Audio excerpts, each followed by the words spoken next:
This episode is brought to you by William Hill's Final One Standing. Can you outlast the AFTV crew? Step up or step out. AFTV Transfer Daily, the show that keeps you up to date with players will be linked with a transfer move to Arsenal.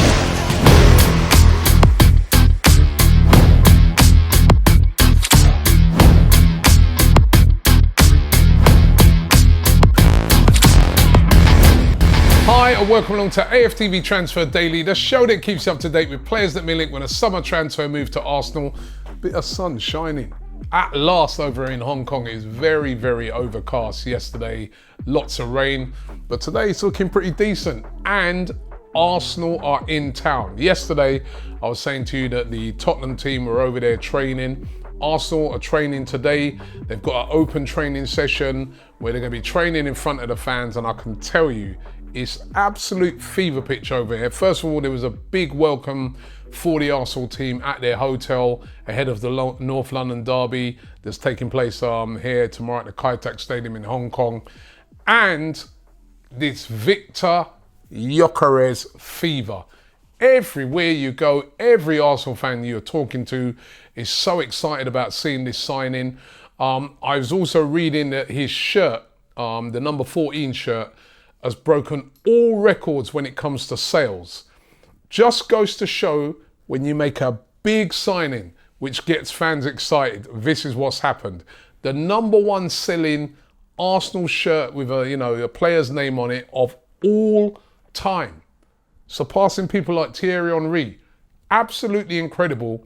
That tells you all you need to know about how excited the fans are to at last see a striker. And Victor Gyökeres is that guy. And I'm so excited to see him playing in that game. It's going to be taking place, the stadium. I'm pointing to the training ground. Just, across the way is the actual ground. And it's going to be absolutely amazing when that game takes place tomorrow. But as I said, open training today. And we're going to hope to maybe be able to catch up with Victor Gyökeres. And I've just got to remind you before we get into the transfers that we've partnered up with William Hill to bring you the game Final One Standing. Now, as I said yesterday, we've been playing this for a long time in the office. Really, really good game. We have a lot of fun with it. You pick one Premier League team to win each week, but you can't repeat that team. So if you pick Arsenal this week, you can't pick Arsenal next week. You can't pick them again. One. Can't repeat it, right? 500k up for grabs for the winner, and it's free to enter. Are you going to be the final one standing? Only time will tell. You lot are always in the comments saying that we don't know ball. Well, now it's your chance to prove it. Could you predict the Premier League if we offered you £500,000 to do it?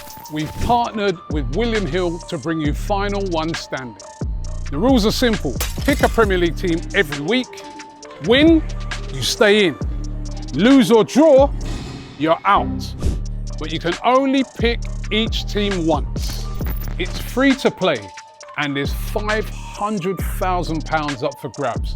That's right, £500,000. Perfect. You need to have a William Hill app to play, so scan the QR code on the screen or hit the link in the description below to get involved. 18 plus, UK only. Please gamble responsibly. Terms and conditions apply, and full terms are in the link below. Let's see who's the final one standing.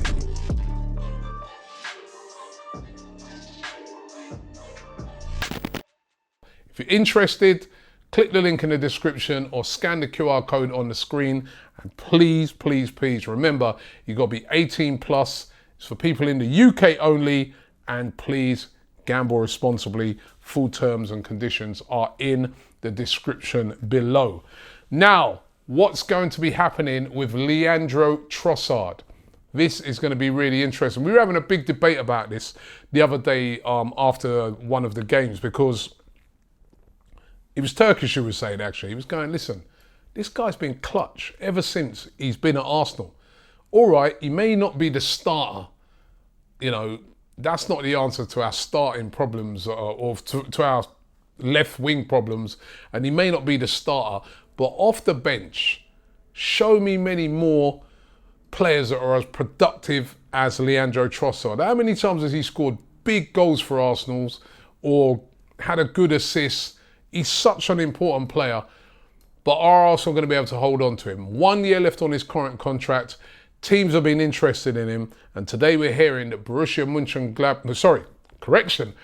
Dortmund are very interested in signing Leandro Trossard. Now, we know that Arsenal wanted to sign him to a new deal, but he hasn't done a new deal. He changed his agency. And that sometimes is an indicator that a player could be looking to move on. I think he'd like to stay, but he wants an extended contract, a longer contract. He's 30 now. Arsenal have spent a lot of money. If a 15, 20 million comes in for him, they're going to take it. And as I said, Borussia Dortmund heavily linked with a move for Leandro Trossard today. Now, there's a lot of talk saying that the sale of Leandro Trossard could fund a move for Eberechi Eze. And we'd love to see Eze come in, but I'm being honest with you. And Turkish said it the other night. Could we not get Eze and keep Trossard and Martinelli? I mean, are we being too greedy? And who should go out of the two? Leandro Trossard or Martinelli? We was having that debate as well.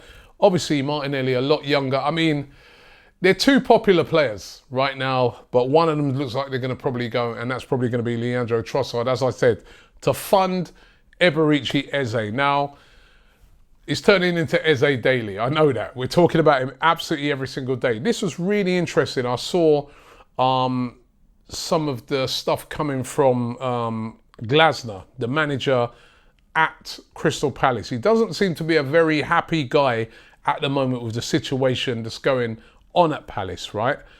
And I was really interested to see these quotes. He was chatting to an Austrian newspaper, and Oliver Glasner, these are his quotes. This is what he said. He says, even though all the players are still here, we haven't made the most of the transfer window so far. So he's not happy with the fact that they haven't brought players in. He said, I was promised that we'd be more active and bring in new players earlier this year. As of now, I have 17 outfield players. I hope we don't lose any more. If that happens, we get 4 new ones on deadline day like we did last year, another full start is possible. So you can see there some of the talking points from that. Number one, he's unhappy that they've not done enough business so far in the transfer window. He's saying that if a players go out, he wants to get the money in and not have to wait until deadline day to do business like what they did last season. So surely then, if that's the case, and they got this problem with losing Eberechi Eze, it's in Crystal Palace's interest to try and get this deal done as soon as possible so that they can get a replacement. Whether that be El Khannouss, who I spoke about yesterday from Leicester City, who's been linked, or whoever they're looking to bring in, because they're under threat to lose other players as well. Mateta was being linked with moves away, Adam Wharton, but Eze does look like the one most likely to go. Surely they want to get this done as quickly as possible so that they can get in the players early and not what Glasner's describing there as what they happened last year when it was done all late and they had a really bad start to the season. So, gonna be interesting how quickly Arsenal can move for Eze. By the way, talking at El Khannouss, it's been linked again with Arsenal. As I said, he was linked earlier on in the transfer window with a move to Arsenal. Now, all of a sudden, he's been linked with Arsenal again, even though a lot of the links that I spoke about yesterday have been linking El Khannouss with a move to Crystal Palace if Palace are unable to get Eze. So he seems to be right now in a real merry-go-round. By the way, Arsenal getting gazumped by Liverpool. A hijack for a player that it looked like Arsenal were definitely going to get, which was Wright from Blackburn, the 17-year-old striker. Looked like it was all signed and sealed and that he was on his way to Arsenal. He's actually joining Liverpool. So Arsenal missing out on the talented 17-year-old, and he is on his way to Liverpool. So they're not getting that signing done for Wright. But those more or less are the rumours for today, and it is really interesting what's happening at Palace. Remember as well, with Crystal Palace. As it stands, they're in the Conference League, not in the Europa League. Again, what does that do to the mindset as Eberechi Eze when he knows he can come and join Arsenal, play in the Champions League, play with Victor Gyökeres, play with Zubimendi and all these new signings, Madueke, as well as obviously your Sakas, your Odegaards, coming back home to Arsenal? Surely it's going to get done. But listen, who knows? The only way to find out is to keep it locked here on AFTV. You won't miss a thing. Don't forget we're here every single day. And of course, don't forget to check out all of our coverage over here in Hong Kong. We're going to be at the Mikel Arteta's press conference today. We're also going to be hopefully seeing the players as they train in their open training sessions. So that should be really good. But thanks for watching the show, and I'll see you tomorrow.